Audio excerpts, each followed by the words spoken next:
오늘 읽은 본문 말씀을 가지고 감사절에 드리는 위대한 찬양이라는 제목으로 함께 은혜를 나누기를 원합니다. 오늘 읽은 본문은 바로 시편이죠. 이 시편이라는 말은 찬양들이라는 뜻의 원래 히브리 말은 테힐림입니다. 그런데 오늘 읽은 이 시편 136편은 특별히 이스라엘 백성들이 귀하게 여기는 특별한 찬양처럼 생각하는 귀한 시편입니다. 왜냐하면 유대인들은 전통적으로 이 시편 136편을 그레이트 할렐, 위대한 찬양, 대찬양 그렇게 불렀습니다.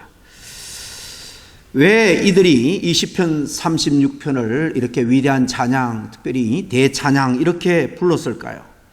이스라엘에는 7대 절기가 있습니다. 그 중에 3대 절기는 남자들은 모두 예루살렘에 성전이 세워진 다음에는 성전까지 올라가서 절기를 지켜야 되는 3대 절기가 있습니다. 그때마다 온 백성들이 함께 부른 감사의 찬양이 바로 이 시편 136편입니다. 이스라엘의 3대 절기, 여러분 아시는 것처럼 유월절, 그리고 50일 이후에 오순절, 원래는 이 보리를 추수하고 감사하는 맥추절입니다. 같은 말이죠. 그 다음에 가을 추수하고 드리는 초막절. 이때에는 항상 이 시편 136편으로 하나님께 함께 찬양을 올려드렸습니다. 맥추절은 말씀드린 것처럼 첫 번째 수확인 보리 추수 후에 감사하는 마음으로 하나님 앞에 예배하면서 절기를 지켰고, 유월절은 조상들이 애굽에서 430년 동안 종살이 하다가 하나님의 은혜로 해방된 구원을 베풀어 주신 것을 생각하며 감사의 절기로 지켰고, 초막절은 출애굽 광야 40년 동안 초막을 짓고 생활한 그 고난의 시대들을 후대들이 기억하기 위해서, 그리고 가나안 땅에 정착하기 위해서는 가을 추수를 한 다음에 일용할 양식을 주신 은혜를 생각하면서 함께 두 가지를 모아서 이렇게 감사의 절기로 초막절을 지켰습니다. 오늘날 우리가 추수 감사절을 지킨다 그럴 때 구약적인 모태는 바로 초막절이 되는 것입니다.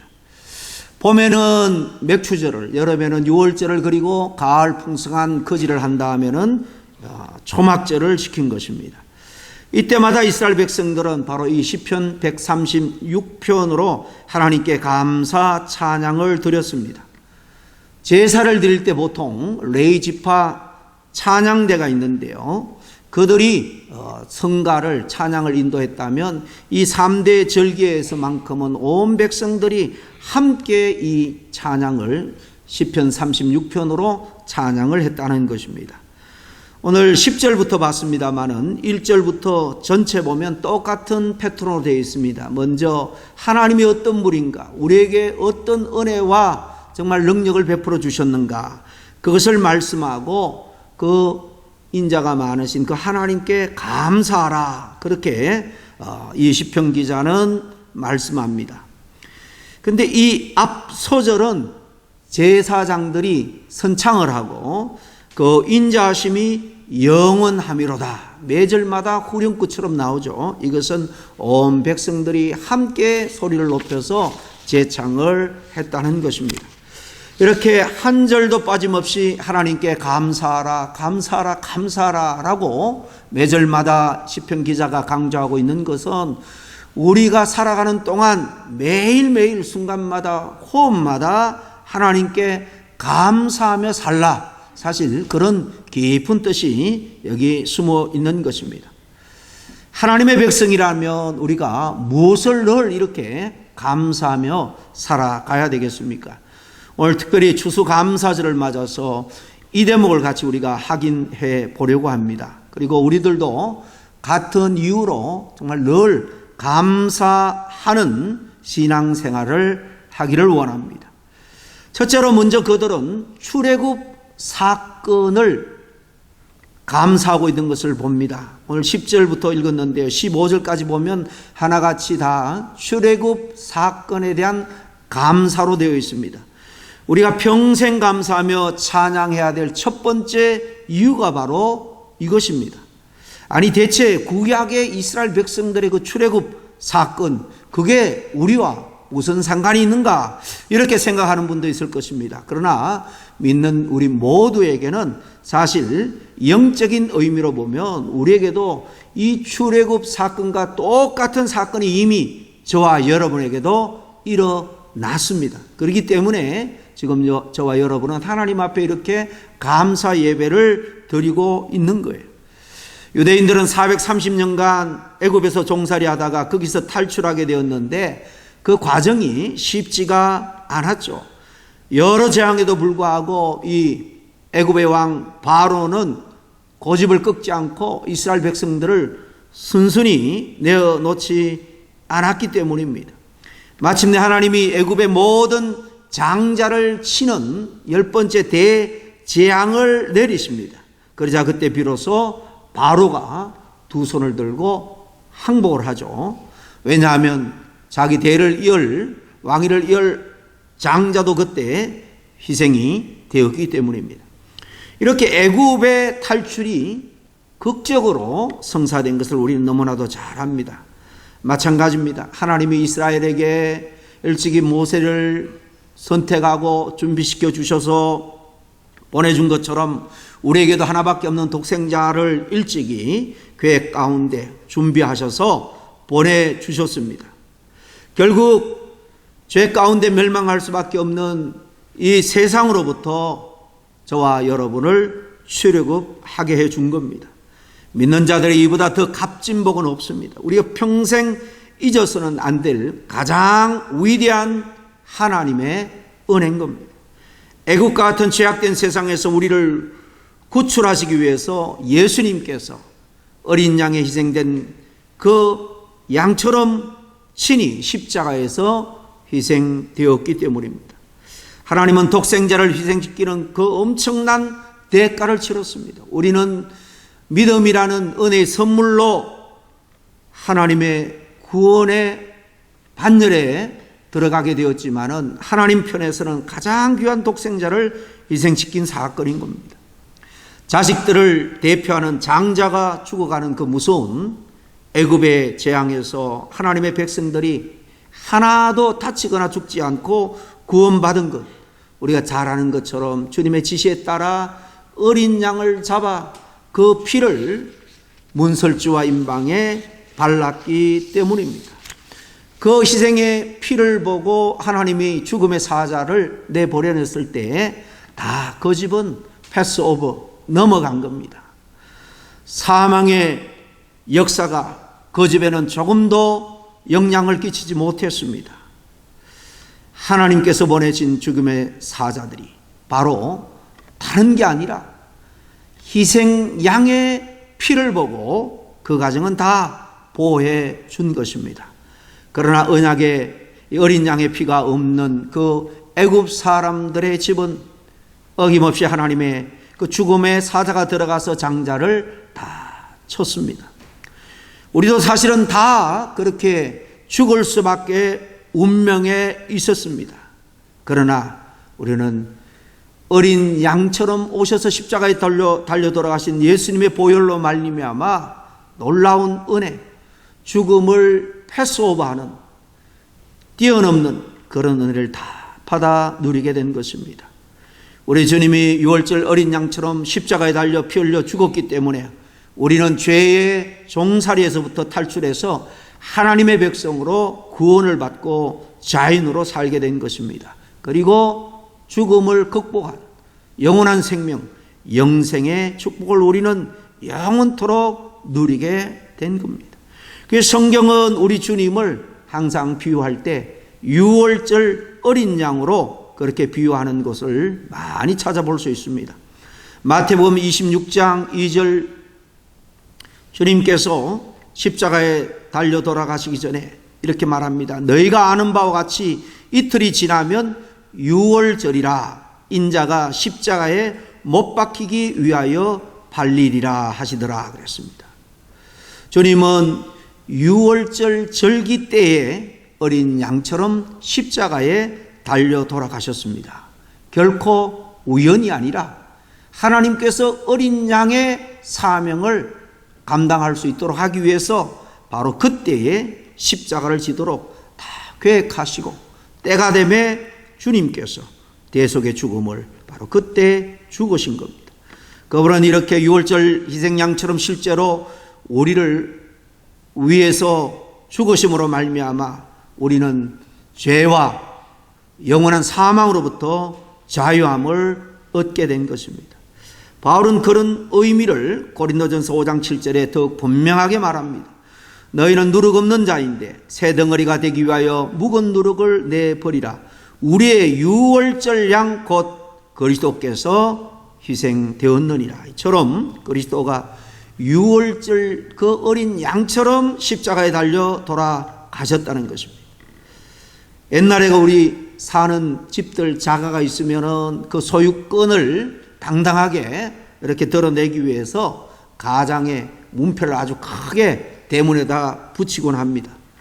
또 한국에는 뭐 교회 다니는 가정들이 많으니까 이렇게 교회마다 우리 교인입니다. 교패를 만들어서 붙이기도 하죠. 그러나 그런 것들이 중요한 것이 아닙니다. 우리의 가정에는 대문의 문설주와 안방에 주님의 피가 칠해져 있어야 한다는 것입니다. 다시 말하면 우리 집은 예수 그리스도를 믿는 가정이라고 인정을 받는 것이 중요하다는 겁니다. 우리는 이것을 잊지 말아야 됩니다. 우리 눈에는 그것이 안 보이지만은 마지막 때, 아니 또 우리의 생명이 끝나면 하나님은 우리를 부르러 죽음의 사자를 보냅니다. 그러나 우리는 육신으로 죽지만은 우리는 영원한 죽음 가운데 떨어지지는 않습니다. 죽음의 사자가 다 분별해서 이 땅의 모든 사람을 데리고 가는 거예요. 마지막 주님이 재림해서 오른쪽 왼쪽 양과 염소편으로 나누기 전에 먼저 죽은 자들은 바로 중간 상태 엄부나 나그네가 기다렸다가 우리는 주님 다시 재림할 때 영광스러운 부활의 몸을 입고 주님을 만나게 될 것입니다. 어린 양의 피가 칠해져 있는 집에는요, 감히 죽음의 사자, 지옥의 사자가 범접하지 못한다는 사실입니다. 결코 그 집에 속한 사람을 건드리지 못하는 겁니다. 죽음의 신이 언제 역사하든지 간에 믿음으로 사는 우리 집은 항상 패스오브, 넘어가는 것입니다. 이 사실 유월절의 은혜를 받아 누리고 살아가는 저와 여러분은 늘 기억하고 감사하는 삶을 살아야 될 줄로 믿습니다.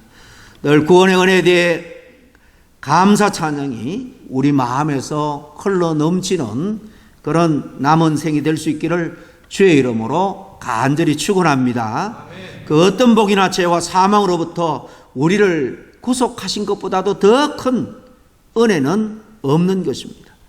그러므로 한 해를 지켜주시고 베풀어 주신 은혜에 감사하는 이 절기에도 가장 먼저 우리가 감사할 것은 바로 하나님이 하나밖에 없는 독생자를 저와 여러분을 위해서 희생 제물로 삼아 주신 것, 그래서 우리는 그 십자가에 달려 돌아가신 주님의 희생의 은혜로 말미암아 구원의 감격을 누리고 있다는 사실, 이것을 먼저 우리가 감사를 드리기를 바랍니다. 둘째로 오늘 말씀에 보면은 이스라엘 백성들에게 기업을 주신 것을 감사하라 그렇게 말씀하죠. 그러므로 우리도 마땅히 기업을 누리게 된 것을 감사해야 되는 것입니다. 오늘 17절 이하 20절에 보면 쭉 여러 왕들이 기록이 되어 있습니다. 이 왕들은 누군가 하면 출애굽 이스라엘 백성들이 이제 장차 들어갈 약속의 땅 가나안에 일찍이 들어와 살던 원주민들의 왕입니다. 하나님이 이들을 다 제압하고 평정하사 이스라엘로 하여금 가나안 땅을 접수하게 하죠. 그렇게 해서 기업을 주신 이에게 감사하라 라고 나오는데, 여기 나오는 기업은 바로 하나님께서 친히 주신 유업입니다. 하나님이 이스라엘에게 주신 젖과 꿀이 흐르는 가나안 땅이 될 것입니다. 21절 22절에 다시 보면 그들의 땅을 기업으로 주신 이에게 감사하라. 그 인자하심이 영원함이로다. 곧 그 종 이스라엘에게 기업으로 주신 이에게 감사하라. 그 인자하심이 영원함이로다. 그렇게 말씀하잖아요. 그러면 오늘 우리에게 보장된 하나님이 주시는 기업, 유업은 뭡니까? 우선 우리가 생각할 것은 지금 이 땅에 살아가는 동안 하나님이 우리에게 베풀어 주신 기업, 보금자리, 가정, 직장, 여러분의 비즈니스, 삶의 처소가 다 기업일 것입니다. 여러분, 하나님이 허락해 주시지 않으면 이 땅에 어떤 것도 우리가 누릴 수 없다는 것을 잘 알 것입니다. 오늘 우리가 건강하게 하루를 살다가 잠자리에 누워 다음 일어나지 못하면 우리는 다 놓고 갈 수밖에 없는 인생이에요. 하나님이 허락해 줘야지 우리는 또 다른 내일을 맞이할 수 있는 것입니다.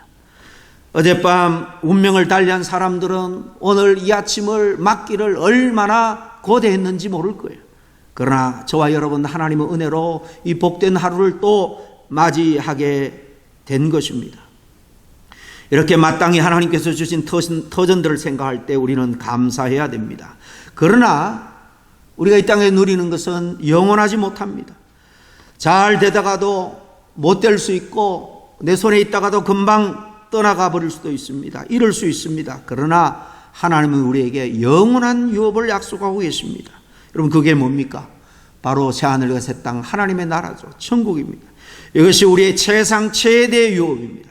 이것을 생각할 때 우리는 감사하지 않을 수가 없는 거죠. 저는 친히 6월절 어린 양이 되사 우리를 죄와 죄로 가득한 세상에서 출애굽시켜 주셨을 뿐만 아니라 우리에게 천국을 유업으로 약속을 해 주셨습니다.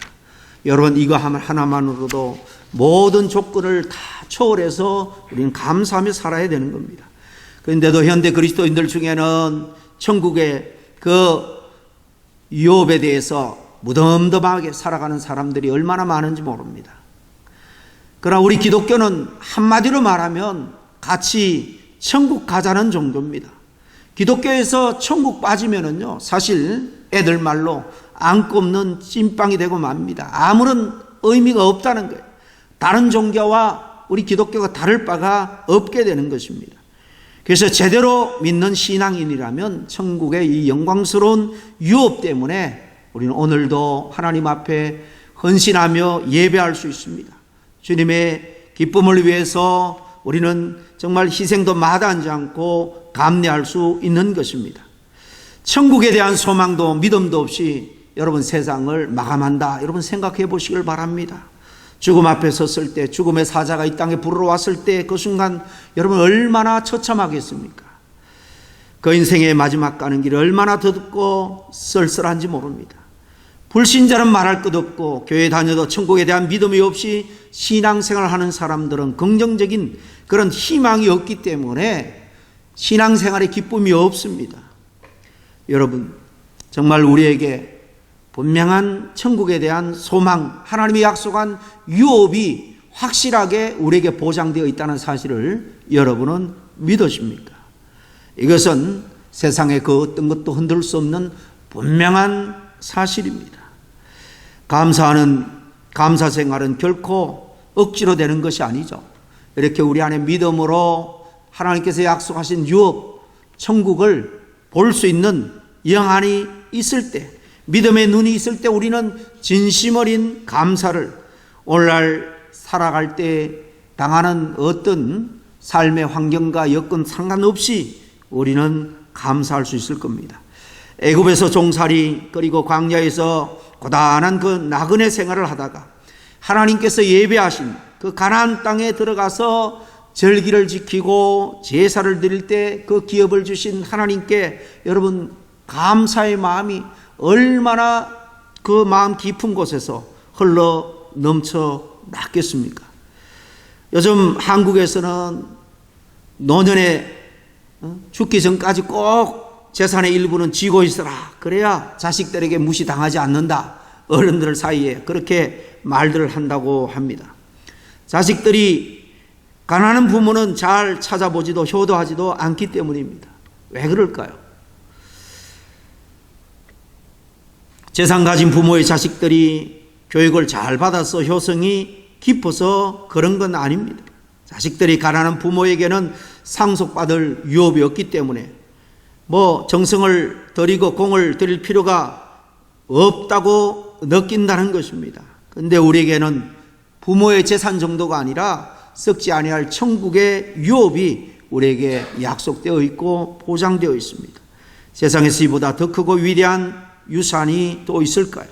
어찌 천국의 유업을 부모님의 기업 그 유업과 유산과 비교할 수 있겠습니까? 부디 우리의 영원한 소망이요 행복인 천국의 유업을 믿음의 눈으로 바라보고 늘 감사하고 기뻐하고 대망하며 살아갈 수 있는 우리 모든 성도님 될 수 있기를 간절히 축원합니다.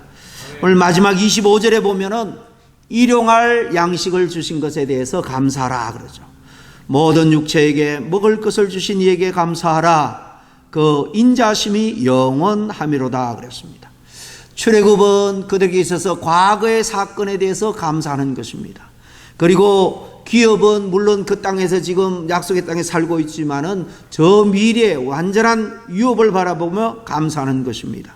일용할 양식은 현재에 대한 감사입니다. 이스라엘은 출애굽에서부터 가나안에 이르기까지 40년간 광야 유랑 생활을 했습니다. 어떻게 살았습니까? 여러분 40년 광야 생활을 우리가 잘 합니다. 오직 그들은 하나님이 주시는 것으로만 먹고 살았습니다. 그들은 광야에서 농사를 지을 수도 없었습니다. 사냥할 수도 없었고요. 홍해로 가서 낚시도 하지 않았습니다. 그들이 애굽에서 가져온 양식은 아마 한 달도 안 돼서 다 동인하고 말았을 것입니다. 그들의 양식은 하나님이 다 때마다 시마다 만나로 메추라기로 바위를 깨뜨려 생수로 챙겨주셨습니다. 하나님은 미래적인 이 가나안의 유업뿐만 아니라 현재적인 은혜, 지금 당장 필요한 복도 주님은 허락해 주십니다. 하나님은 우리가 당장 필요한 것들을 공급하고 계시는 줄로 믿습니다. 하나님은 우리로 하여금 굶지 않게 하십니다. 하나님은 날아가는 새와 들의 백합화도 입히시기를 저와 여러분 믿음의 자녀는 더더욱 보살피고 보호하시고 도와주실 겁니다. 돌아보면 여러분 올해도 우리는 하나님의 은혜로 잘 먹고 살았다라고 고백할 수밖에 없습니다. 어떤 사람은 내 힘으로 노력으로 내 땀으로 여기까지 살아왔다라고 말할 수 있습니다. 그러나 따지고 보면 결코 그렇지 않은 것입니다. 하나님이 우리의 삶의 터전을 지켜주시고 햇빛과 비를 적당하게 내려주시지 않으시면 우리는 정말 이 땅에서 몇 날 살 수 없는 인생입니다. 여러분 전 세계 1년에 교통사고로만 죽는 사람이 얼마나 되는지 아십니까? 이 WHO 세계보건기구에 의하면 작년에만 135만 명이 교통사고로 죽었습니다. 사고로 자연재해로 죽은 사람은 그보다 더 많습니다. 미국에는요 교통사고만 있는 게 아니죠. 총기사고로 교통사고보다도 1년에 더 많은 숫자가 죽습니다. 미국에서 교통사고로 한 3만 5천 명 정도가 죽는다면 총기사고로는 4만 3천여 명이 죽습니다. 그런가 하면 성인병 여러 가지 질병으로 정말 죽어가는 사람들이 얼마나 많은지 모릅니다. 올해도 여기까지 온 것 생각해 보면 내 힘 노력 내 땀 때문만은 아니라는 사실을 우리는 기억하고 겸손하게 주님께 감사함으로 이 한 해를 잘 마무리해야 될 줄로 믿습니다.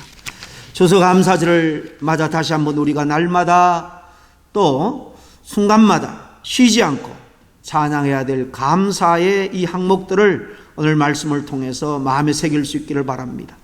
지난 한 주간 감사훈련 노트를 따라서 얼마나 감사로 하루를 열어 오셨는지 모르겠습니다. 특별히 이 시간 우리에게 출애굽을 주시고 또 천국을 약속해 주시고 일용할 양식 때마다 시마다 필요한 것들을 채워주심에 대해서 감사를 먼저 드립시다. 이 세 가지 감사 항목을 우린 절대로 잊지 말고 우리 마음판에 잘 새길 수 있기를 바랍니다. 그리고 늘 이 시편 136편과 같은 위대한 찬양으로 하나님께 영광을 올려드릴 수 있기를 바랍니다. 여러분의 남은 생애가 늘 하나님에 대한 감사와 찬양으로 충만하기를 바랍니다. 왜냐하면 감사는 우리에게 또 다른 감사를 만들어내는 신비한 능력이 있기 때문입니다. 그리고 감사는 우리를 더욱더 행복한 삶으로 인도할 것이기 때문입니다. 함께 기도하겠습니다.